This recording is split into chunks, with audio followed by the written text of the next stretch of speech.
This week we have a special prize. The new book that's been written by Ben Lieberman, Odd Jobs, which is getting great reviews, available on Amazon.com if you want to check it out, where it gets great reviews as well.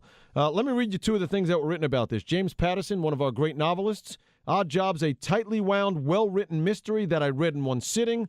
And Donald Trump. How about this? Odd Jobs, an exciting and enjoyable read. I would love to get the main character, Kevin Davenport, as a project manager on my show. So the winner of the B-Team Week in Review today gets an autographed copy of Odd Jobs by Ben Lieberman, who joins us now. Ben, it's Bruce Murray. It's Bill Pidto. How are you today? I'm doing great. Thanks, Bruce. Hi, Bill. How are you? Appreciate it. Thanks for being here. And I got to tell you, Ben, I've given Bill a little background into you, and he's fascinated by it because let's share your story. I want to talk about the book, which is a terrific book, but you're not a novelist. You're a guy that one day wanted to sit down and write a book, had to go to classes for it. Give people a little background into how you sat down and did this. Sure. You know, I guess by day I'm an institutional bond trader. I was even at Lehman Brothers in the final days, so I was really in the belly of the beast. I always admired great fiction, whether it be in movies or a good book, and thought it'd be cool if I could do that. So I started taking classes at NYU and Columbia. I started participating in some writers' workshops. Then I decided to take a shot at a novel. Problem is, between family, coaching, and that pesky job thing, it was there wasn't a lot of time available. So I kind of did it at the crack of dawn. I would start writing across the street from our offices, and I'd be there like 6 a.m. I'd write from 6 to 7:25ish, and then I'd walk across the street. So I was trying to write good fiction. And I went across the street, got on the morning call, heard them pitch the newest subprime deal, and that's where I learned about great fiction. And then, that's kind of where it started. I just had this need to do this, and I did it in the mornings, and that was the only time people weren't making plans with me.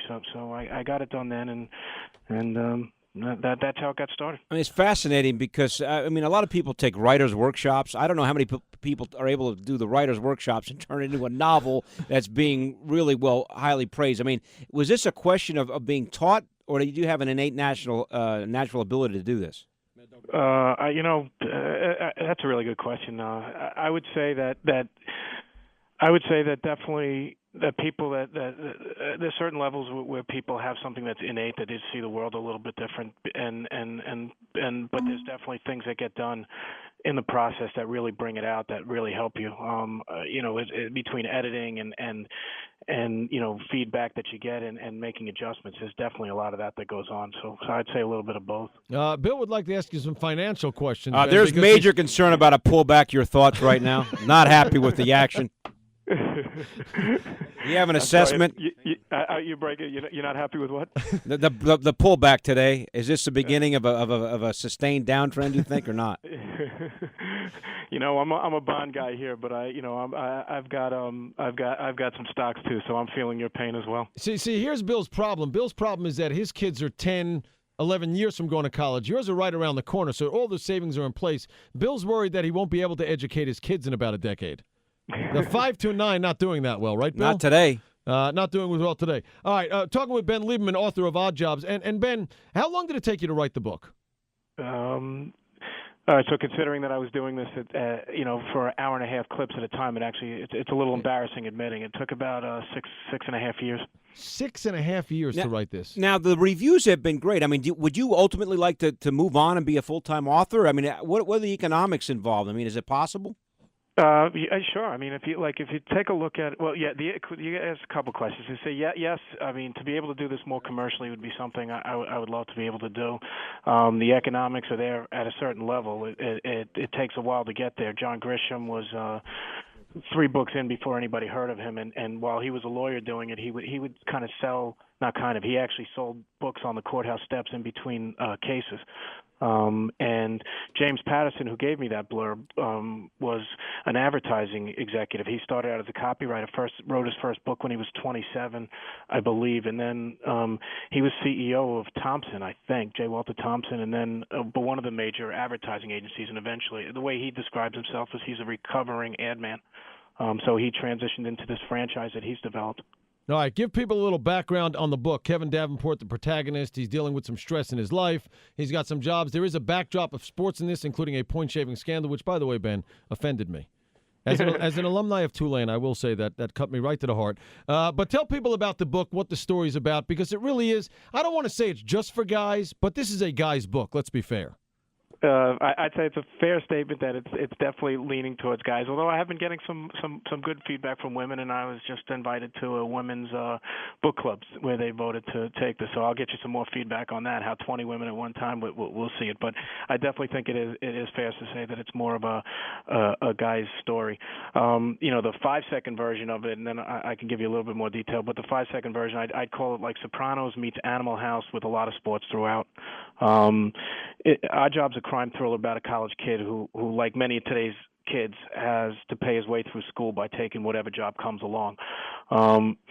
He battles in some club fights and gets involved in being a bookie, and that's where a lot of the sports action gets started. It's not all sports, though. One of these jobs is working in a mob-controlled meat factory, and that pretty much stinks. And what stinks even more is during this time he learns who killed his father. So now he has to even the score, or he's going to die trying. So what would you do if you found out who killed your father, and what if that person is still out there and ruining other families? Could you sit still and watch? What if going to the police was not only ineffective, but it was like virtual suicide? How would you stop them? The different crazy jobs and situation, we try to have the readers laughing, but the hazard's real, and this protagonist is in way over his head. How'd you come up with the idea? That's a good question. You know what? I think that now that I've been in the workforce for 20 years, and I run across some successful people. I think that I think there's a lot of pride that people have in the jobs that they had back in the day and what they did.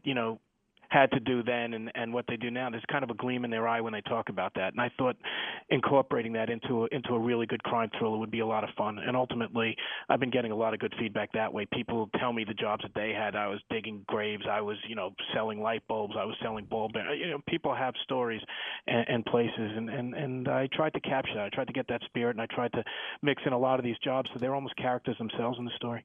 All of it's very interesting, but what struck me most, Bill, I don't know if this caught you. Are you saying if we become novelists, we can be surrounded by 20 women?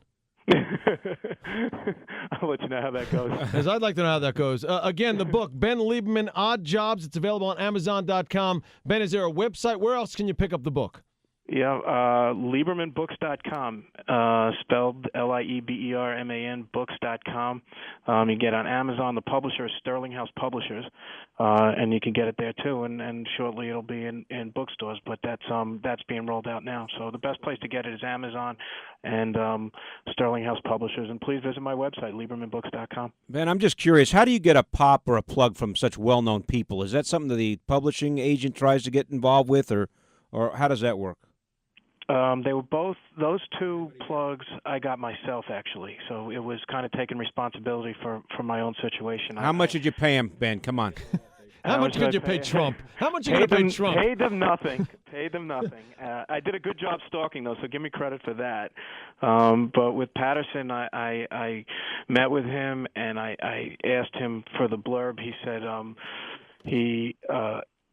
he said, get me the manuscript, and so and he said, get me a letter with it too. So I wrote a little bit of a letter, and I bumped into Bill Clinton before that, and I told him that I met Bill Clinton in a restaurant, and I spoke with him about human rights in China for 15 minutes, but I was more nervous talking with you about my novel, and any thoughts, criticism, or blurbs would really be appreciated. So he called me back actually 2 days later. I mean, he only had the manuscript for 2 days, and he said, all right, get a pencil, and he gave me this blurb, and then he spent a half hour on the phone with me talking about the process that he did, what I'm trying to get out of it. He was just terrific. He was just a really great guy, and if you think about it, like somebody like that, he's got all the money he can ask for, and he's got all the fame at this level, and he's kind of accomplished what he needed. Like, what was his motivation of doing something like that? And the only thing I could come up with is just a really good guy. Yeah, obviously. And well, he must have really liked what he read, because he if he didn't, he wouldn't have done that. And it is an easy read. It's a great accomplishment. Again, Odd Jobs. Ben Lieberman is the author. You can find it at Amazon.com, LiebermanBooks.com, LIEBERMAN Books.com. Ben, we are going to give this out. We lost him? He's gone. Ben Lieberman is gone. But anyway, it's great. We're going to give this out to our weekly winner for the Week in Review, and we'll do that when we come back.